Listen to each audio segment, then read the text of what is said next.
Now that I've got the snare and kick sounding how I want, I'm going to bring the kick back into the mix to check the level of the two tracks relative to each other.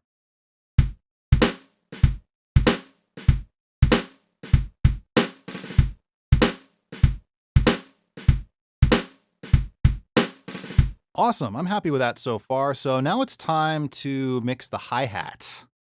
I don't like to do a whole lot to my hi-hat, but I do like to add a little tube saturation to the input stage. So I'll crank the tube saturation, turn up the input trim, then turn down the output gain to adjust for that. And this should warm it up just a little bit. Now I'll grab the EQ, change the low band to a high pass filter, and set it to around 150 Hertz, again, to kill any low frequency rumble that might be there. Now I'll grab the EQ's high band, set it to around 10K, and give it just about a dB or so of boost. Next, I'll grab the high mid band, set it to around 4K. I'll change the curve to vintage and cut it by a few dB so it doesn't overlap with the snare sweet spot.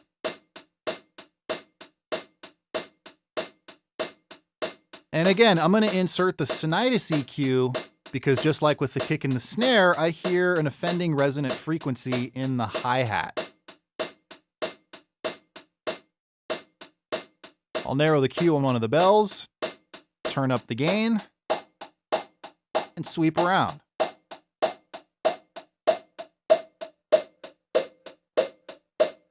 So there's the resonance. I'll narrow the Q, dial it in,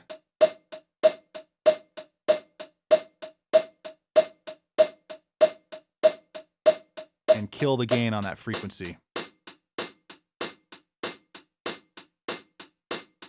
Here's a quick before and after.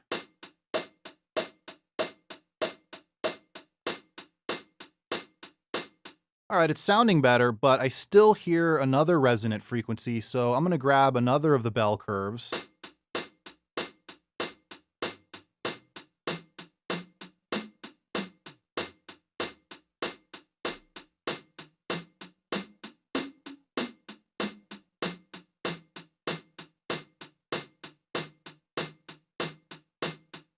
That sounds like it right there.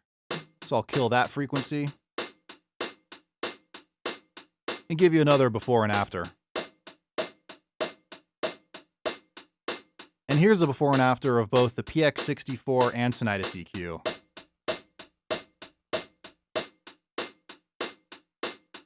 So let's bring the snare and the kick back into the mix and check the level of the hi-hat. I'm going to turn that down a little bit.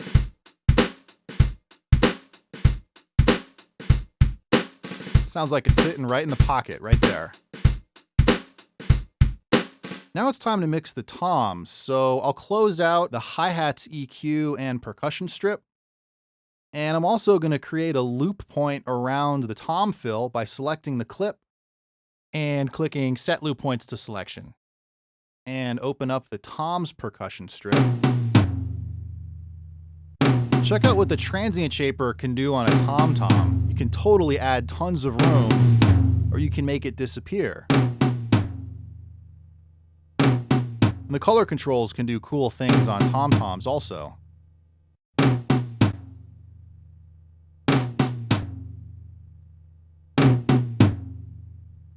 Next, I'm going to use the expander as a gate. First, I'll drag the transient shaper to the front of the path and put the expander right behind it. Now I've just got to find that sweet spot in the threshold for that perfect amount of decay.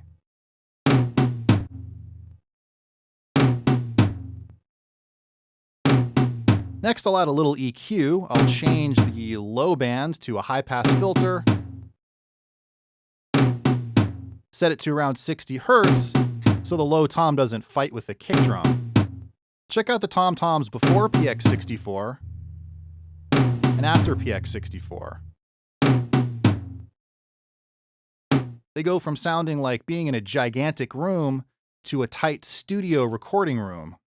Now I'm going to check the level of the toms compared to the rest of the drums.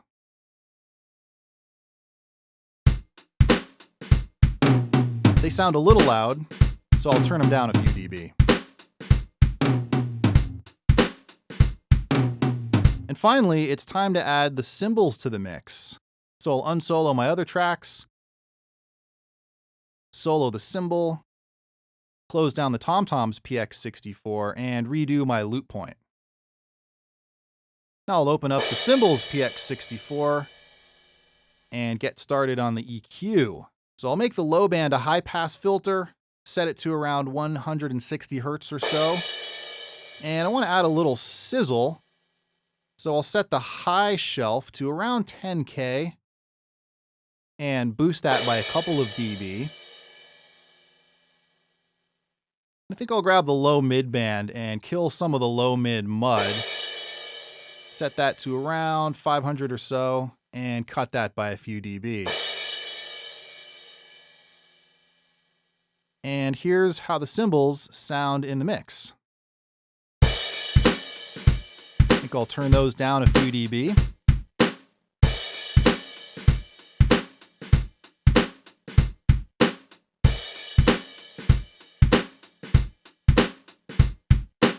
Sounds about right.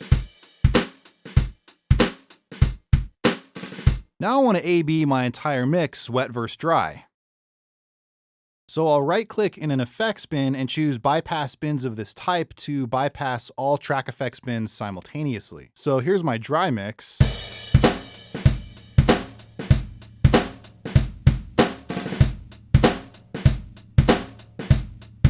And here's my wet mix.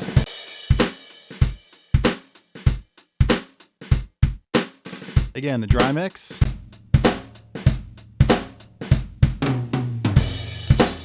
And the wet mix.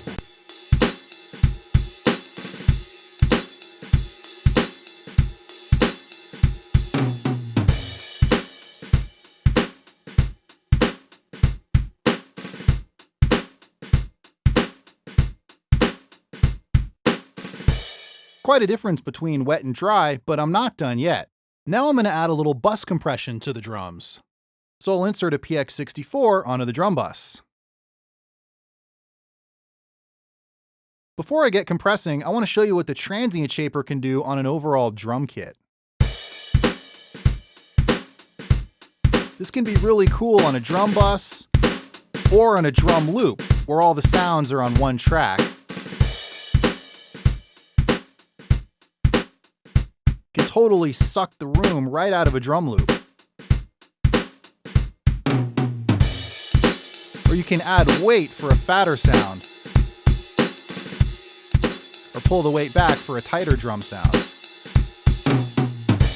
Now I'm going to turn that off because I just wanted to show you what that sounds like. So for some light bus compression, I'll turn the ratio to about 1.4. And I'll crank the threshold all the way down, then slowly dial it back to find just the right amount of compression. So let's do an A/B. Before bus compression and after bus compression.